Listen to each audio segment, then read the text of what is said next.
రైతుల కోసం కొట్లాడుతుంటే ఆయననేమో క్రికెట్ మ్యాచ్లు చూస్తాడు. చూడరు మీరు. కేసీఆర్ 70 ఏళ్ల కేసీఆర్ ఏమో ఎండల్లో తిరుగుతాడు, ప్రతిపక్ష పాత్ర పోషిస్తున్నాడు. అసలు పని చేయాల్సిన ముఖ్యమంత్రి ఏమో నీళ్ళు ఇచ్చే ముఖం లేదు, పైసలు ఇచ్చే ముఖం లేదు, రైతు బంద్ చేసే తెలివి లేదు, ఏ తెలివి లేదు. కానీ ఒకటి మాత్రం తెలుసు, తెల్లారులేస్తే బూతు మాట్లాడాలి, తెల్లారులేస్తే నోరు వారేసుకోవాలి, ఇష్టం వచ్చినట్టు ఒర్రాలి. ఏమన్నా అంటే లంకె బిందెలు ఉన్నాయనుకొని వచ్చినా ఇక్కడ ఖాళీ కుండలు ఉన్నాయి. అయ్యా ముఖ్యమంత్రి గారు, లంకె బిందెల కోసం తిరిగేది గడ్డపారలు పట్టుకొని తటపారలు పట్టుకొని నెత్తి మీద బట్టగప్పుకొని దొంగరాత్రి తిరిగేటోళ్ళు దొంగలు. ముఖ్యమంత్రులు మంత్రులు ఆ పని చేయరు. ముఖ్యమంత్రులు చేయాల్సిన పని ఏంటంటే రాష్ట్రానికి ఆదాయం ఎట్లా తేవాలి, పెట్టుబడులు ఎట్లా తేవాలి, వచ్చిన పైసలను ఎట్లా సద్వినియోగం చేయాలి, ఉద్యోగాల కల్పన ఎట్లా చేయాలి, ఏ రకంగా ముందుకు పోవాలి ఆ ఆలోచన చేయాలి. ఇంకా ఘోరం అనిపించేది ఏంటంటే, బాధ అనిపించేది, ఇది రైతు దీక్ష నాకు ఎరికే, కానీ ఒక్క మాట చెప్పాలి మీకు. బాధ అనిపిస్తుంది ఎక్కడ అంటే, ఎవడన్నా మందికి పుట్టిన బిడ్డలు మా బిడ్డలు అని చెప్పుకుంటారే, మంది బిడ్డలు మా బిడ్డలు అని చెప్పుకుంటారు.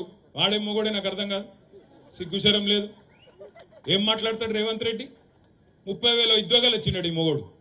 ఇప్పుడు పిల్లలు పుట్టాలనుకో, పెళ్లి చేసుకోవాలి, సంసారం చేయాలి, అప్పుడే కదా పిల్లలు పుట్టేది. అంటే ఉద్యోగం ఇవ్వాలనుకో, ఉద్యోగాలు ఇచ్చినా అని చెప్తున్నావు. మరి ఉద్యోగం ఇవ్వాలంటే ముందు నోటిఫికేషన్ ఇవ్వాలి, తర్వాత పరీక్ష పెట్టాలి. అటెన్కనే కదా నువ్వు కాల్ లెటర్లు కాగితాలు ఇచ్చేది. అవి ఏవి చేయలేదట రేవంత్ రెడ్డి గారు. కానీ ఉద్యోగాలు మాత్రం 30,000 ఇచ్చిండట. మందికి పుట్టిన బిడ్డలు మా బిడ్డలు అని చెప్పుకునే సిగ్గులేని వాళ్ళు ఆయనేమో కూడా నాకు అర్థం కాక తెలియకడతా. ఇట్లాంటి వాళ్ళు ఇవాళ మాట్లాడుతున్నాడు. 30,000 ఉద్యోగాలు ఇచ్చిండట. ఎక్కడికెళ్ళి ఇచ్చినావు 30,000 ఉద్యోగాలు? నోటిఫికేషన్లు ఇచ్చినావా? నువ్వు వచ్చినాక ఇచ్చిన నోటిఫికేషన్లు ఎన్ని? ఒకటి కూడా లేదు. ఒక గ్రూప్ అనేదో ఇచ్చినట్టున్నాడు, అది కూడా 1000 ఉద్యోగాలు అనుకుంటా. 30,000 ఉద్యోగాలు ఇచ్చినా అని చెప్తాడు. కేసీఆర్ గారు ఇచ్చిన ఉద్యోగాలకు నువ్వు కాగితాలు ఇచ్చుకుంటా ఇలా వచ్చి నేనిచ్చిన మోసం నడవది రేవంత్ రెడ్డి. 2 లక్షల రుణమాఫీ అన్నావు, సంవత్సరానికి 2 లక్షల ఉద్యోగాలు ఇస్తా అన్నావు. ఈ 30,000 తీసేసే 2 లక్షల ఉద్యోగాలు ఇయ్యాలే, లేకపోతే ఊకోము.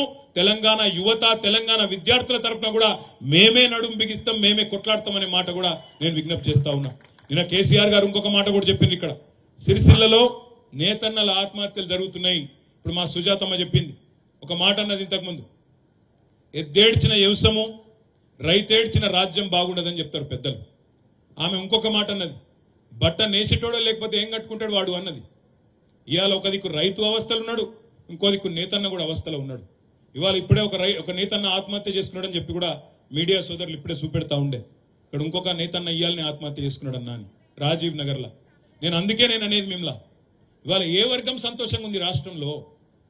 ఎవరు సంతోషంగా ఉన్నారు? రైతులా, దళితులా? నువ్వు దళిత బంధు రద్దు చేసినందుకు దళితులా, లేదా ఇస్తనన్న ఇయ్యనందుకు ఇవాళ మా ఆడబిడ్డలా?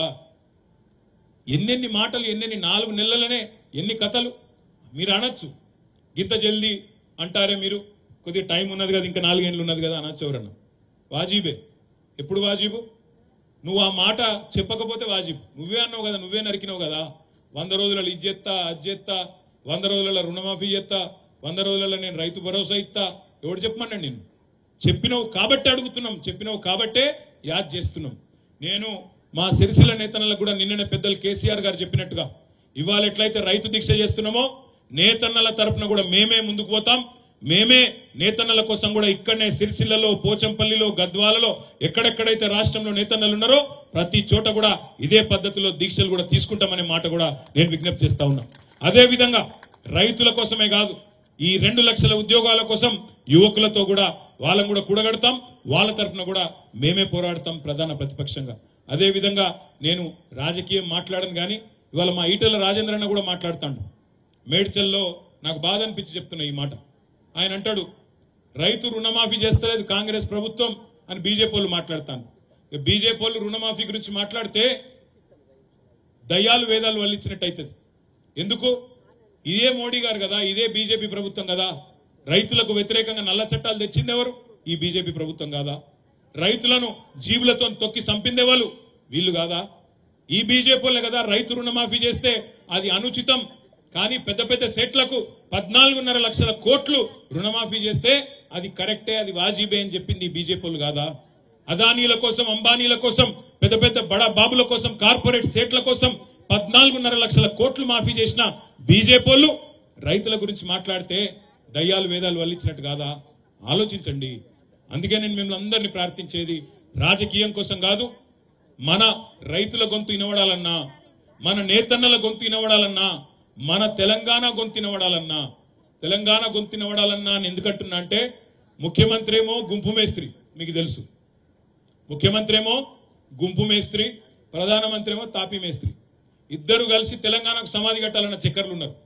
ప్రధానమంత్రి తాపీ మేస్త్రి, ముఖ్యమంత్రి గుంపు మేస్త్రి, ఇద్దరు కలిసి తెలంగాణ గొంతును బంద్ చేయాలి, ఖతం చేయాలి బీఆర్ఎస్ అన్న చక్కర్లో ఉన్నారు. మరి కాపాడుకుందామా, ప్రజల తరపున కొట్లాడదామా, లేదా వీళ్ళ కుట్రలకు బలైదామా ఆలోచించమని చెప్పి కూడా కోరుతూ, రైతుల తరపున రేపటి నుంచి మనం బయలుదేరదాం. ఎక్కడెక్కడనైతే కొనుగోలు ప్రారంభమైందో, ఏ సెంటర్లో అయితే చాలైందో, నేను జిల్లా పార్టీ అధ్యక్షులు ఆగన్న గారిని, మా సింగిల్ విండోల అధ్యక్షులను, అదేవిధంగా మా సర్పంచ్లను, ఎంపీటీసీలను, గ్రామ శాఖ అధ్యక్షులను పేరు పేరున అందరినీ కొడతా ఉన్నా. ఇక్కడికి వచ్చిన రైతు సోదరులు, రైతు బిడ్డలందరినీ కొడుతున్నాం. మనమే బయలుదేరదాం. గులాబీ కండువానే కప్పుకొని, బరాబర్ ఒక గులాబీ కండువా, ఒక ఆకుపచ్చ కండువా రెండు కప్పుకొని బయలుదేరదాం. కొనుగోలు కేంద్రం పోదాం. ఏమాయని బోనస్ ఇస్తావా సస్తవా అని చెప్పి డిమాండ్ చేద్దాం. రైతులను కూడగడదాం, ఫ్లెక్సీలు కడదాం, ఊరూరా అడుగుదాం, ఏమైంది బోనస్ అని అడుగుదాం, నిలదీద్దాం. అదేవిధంగా పంట నష్టపరిహారం, ఏవైతే పంటలు ఎండిపోయి నష్టపోయినరో వాళ్లకు నష్టపరిహారం ఇవ్వాలి, ఎకరానికి 25,000 అని డిమాండ్ చేద్దాం. వాళ్ళ తరఫున మనమే గొంతిప్పుదాం.